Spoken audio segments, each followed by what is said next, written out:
The Tale of Benjamin Bunny by Beatrix Potter.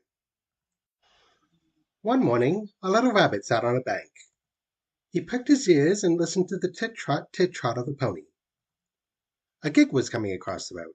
It was driven by Mr. McGregor, and beside him sat Mrs. McGregor in her best bonnet. As soon as they had passed, little Benjamin Bunny slid down the road and set off with a hop, skip, and a jump to call upon his relations, who lived in the woods at the back of Mr. McGregor's garden. The woods was full of rabbit holes. In the neatest, sandiest hole of all lived Benjamin's aunt and his cousins, Flopsy, Mopsy, Cottontail, and Peter. Old Mrs. Rabbit was a widow. She earned her living by knitting rabbit wool mittens and muffatees. I once bought a pair at the bazaar. She also sold herbs and rosemary tea and rabbit tobacco, which is what we called lavender. Little Benjamin did not very much want to see his aunt. He came around the back of the fir tree and nearly tumbled upon the top of his cousin Peter. Peter was sitting by himself. He looked poorly and was dressed in a red cotton pocket handkerchief. "Peter," said little Benjamin in a whisper, "who has got your clothes?" Peter replied, "The scarecrow in Mr. McGregor's garden," and described how he had been chased about that garden, and had dropped his shoes and coat. Little Benjamin sat down beside his cousin and assured him that Mr. McGregor had gone out in a gig, and Mrs. McGregor also, and certainly for the day, because she was wearing her best bonnet. Peter said he hoped that it would rain. At this point, old Mrs. Rabbit's voice was heard inside the rabbit hole, calling, "Cottontail, Cottontail, fetch some more chamomile." Peter said he thought he might feel better if he went for a walk. They went away, hand in hand, and got upon the flat top of the wall at the bottom of the wood. From here they looked down into Mr. McGregor's garden. Peter's coat and shoes were plainly to be seen upon the scarecrow, topped with an old tam-o'-shanter of Mr. McGregor's. Little Benjamin said, "It spoils people's clothes to squeeze under a gate. The proper way to get down is to climb down a pear tree." Peter fell down head first, but it was of no consequence, as the bed below was newly raked and quite soft. It had been sown with lettuces. They left a great many odd little footprints all over the bed, especially little Benjamin, who was wearing clogs.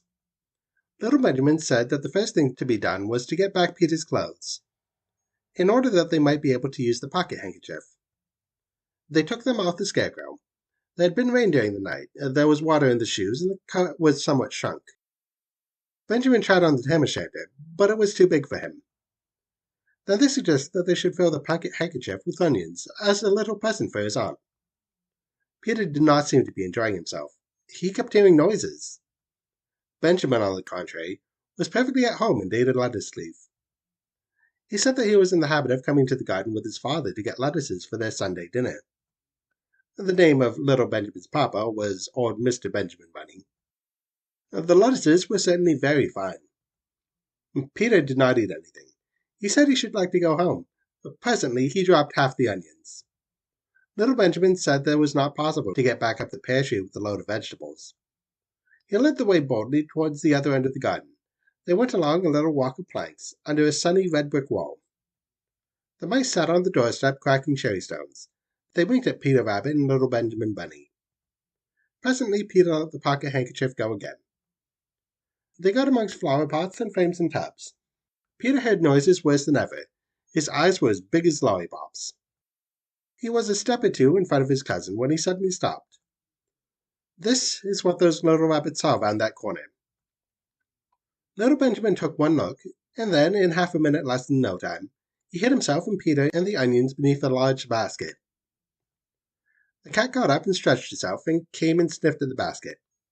Perhaps she liked the smell of onions. Anyway, she sat down upon the top of the basket.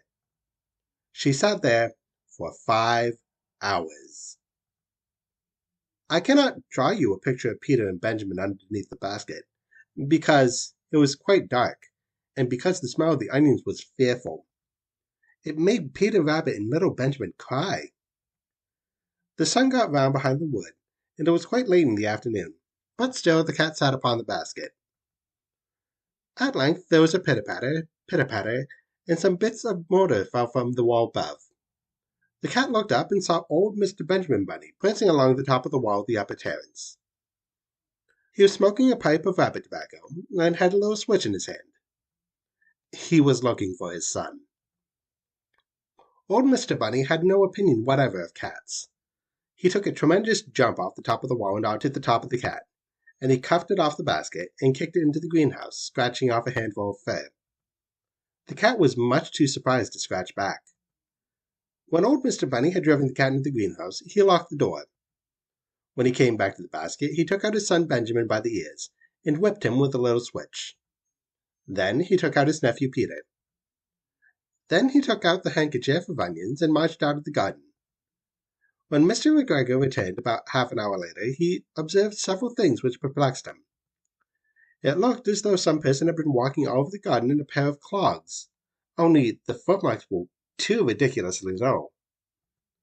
He also could not understand how the cat could have managed to shut herself up inside the greenhouse, locking the door upon the outside. When Peter got home, his mother forgave him, because she was so glad to see that he had found his shoes and coat. Cottontail and Peter folded up the pocket handkerchief, and old Mrs. Rabbit strung up the onions and hung them from the kitchen ceiling, with the bunches of herbs and the rabbit tobacco.